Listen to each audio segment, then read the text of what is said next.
जय हिंद। स्वागत है आपका मेरे चैनल वकील साहब में। आज से 4 महीने पहले मैंने क्रिमिनल लॉज के लिए एक वीडियो बनाया था और मैंने बताया था उसमें कि भारत सरकार बहुत ही जल्द जो अंग्रेजों के बनाए हुए कानून हैं हमारे क्रिमिनल लॉ से रिलेटेड उनको बदलने वाली है। लेकिन जब तक ये बिल सिर्फ इंट्रोड्यूस हुआ था इसको पास नहीं करा गया था। लेकिन अब मैं बता दूं कि ये बिल पास हो चुका है और इसमें लेकिन छोटे मोटे बदलाव हुए हैं। तो चलिए जानते हैं उन बदलाव के बारे में। तो सबसे पहले तो हम बात कर लेते हैं आईपीसी की। आईपीसी का नया नाम बदल के हो जाएगा भारतीय न्याय सेकंड संहिता 2023। अब जो पहला वर्जन था उसमें से टोटल सेक्शन 356, लेकिन अब ये जो नया वर्जन आया अपडेटेड वर्जन, इसमें टोटल जो सेक्शन है वो है 358। इसी के साथ हिट एंड रन केस में हार्श पनिशमेंट का प्रावधान दिया गया है। अगर कोई इंसान किसी को गाड़ी से टक्कर मार देता है, फुटपाथ पे गाड़ी चला देता है, तो उसको 10 साल तक का सज़ा का प्रावधान है। कि जो ये नया कानून है इसमें डॉक्टरों को जो पनिशमेंट है वो लेस कर दी गई है। अगर जैसे कोई डॉक्टर की लापरवाही से किसी की मृत्यु हो जाती है तो उसको 2 साल की सज़ा होगी। जो पिछला कानून था आईपीसी में उसमें भी अगर डॉक्टर हो या नॉर्मल पर्सन हो उसको 5 साल की सज़ा होती थी।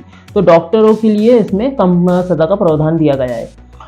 इसके अलावा जीरो एफआईआर का प्रावधान दिया गया है। और इसी के साथ ही जो सेडिशन लॉ जो अंग्रेजों के ज़माने का कानून था, इसमें ऑनरेबल सुप्रीम कोर्ट ने भी कहा कि आज़ाद देश को इस कानून की कोई ज़रूरत नहीं है।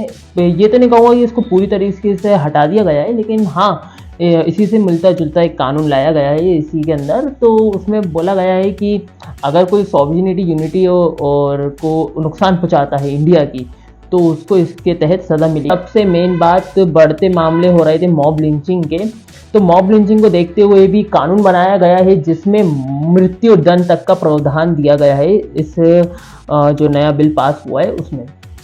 तो यही थी कुछ खास विशेषताएं भारतीय न्याय सेकंड संहिता 2023 की। चलिए अब हम जानते हैं भारतीय नागरिक सुरक्षा सेकंड संहिता। अब मैं ये सेकंड संहिता क्यों बोल रहा हूँ बार बार, ये मैं आपको आगे वीडियो में बताऊंगा।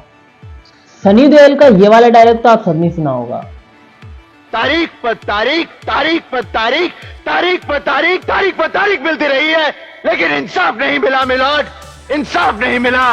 मिली है तो सिर्फ ये तारीख। सीआरपीसी को बदलकर अब करा जा रहा है भारतीय नागरिक सुरक्षा सेकंड संहिता 2023। तो इसमें जो ये तारीख पर तारीख हो रही थी वो नहीं होगी। क्यों? क्योंकि इसमें जो ऑनेबल जज हैं उनको अपना जजमेंट देना होगा विद इन 45 डेज, और जो पुलिस है उसको अपनी जो इन्वेस्टिगेशन रिपोर्ट है वो विद इन 90 डेज सबमिट करनी होगी, और विद इन 45 डेज ऑनेबल जज को अपना जजमेंट सुनाना पड़ेगा। तो इससे होगा ये कि जो केसेस हैं उनकी जो ट्रायल है वो जल्दी होगा, और जो केसेस का जो पेंडिंग है वो भी बहुत जल्दी ख़त्म होंगे। तो ये काफ़ी अच्छी चीज़ है। इसमें जो पहले जो टोटल सेक्शन है वो तो 533, लेकिन अब इसमें जो नया वाला अपडेटेड वर्जन है इसमें 531 सेक्शंस दिए गए हैं। तो अब हम बात करते हैं भारतीय साक्ष्य सेकंड संहिता यानी कि इंडियन एविडेंस एक्ट के बारे में। टोटल इसमें 170 सेक्शंस होंगे और इसमें टाइमलाइन दी गई है मर्सी पिटिशन के लिए, और विटनेस प्रोटेक्शन यानी कि विटनेस की प्रोटेक्शन के लिए इसमें प्रावधान दिया गया है। और इसके अलावा जो इलेक्ट्रॉनिक मोड्स हैं एविडेंस और स्टेटमेंट के, इनको भी बढ़ावा दिया है इस नए बिल में। और मैं बता दूं कि अगर ऐसा कोई क्राइम होता है जिसमें 7 साल से ऊपर की सज़ा है तो उसमें फॉरेंसिक इन्वेस्टिगेशन को कंपलसरी कर दिया गया है। तो यही कुछ खास बातें थी इस बिल की, और मैं डिटेल वीडियो बनाया है, उस वीडियो का मैं लिंक डिस्क्रिप्शन में दे दूंगा, तो आप वहाँ से ज़रूर चेकआउट करना। अब मैं बताता हूँ कि मैं सेकंड संहिता जो बोल रहा था वो क्यों बोल रहा था। 11 अगस्त 2023 को ये बिल को पेश करा गया था, जिसके बाद इस बिल में काफ़ी चर्चा हुई, काफ़ी लोगों ने इसकी आलोचना करी, आपत्ति कई लोगों को हुई। तो जिसके बाद जो ये बिल है ये रेफर कर दिया गया था स्टैंडिंग रिलेटेड कमेटी को। कमेटी का काम था कि क्या क्या बिल में हम बदलाव कर सकते हैं, क्या क्या अमेंडमेंट कर सकते हैं, ये इस कमेटी का काम था। तो जो माननीय होम मिनिस्टर अमित शाह जी हैं, उन्होंने ये जो बिल है इसको रेफर कर दिया स्टैंडर्ड रिलेटेड कमेटी को। उन्होंने अपनी रिपोर्ट 10 नवंबर 2023 को पेश करी।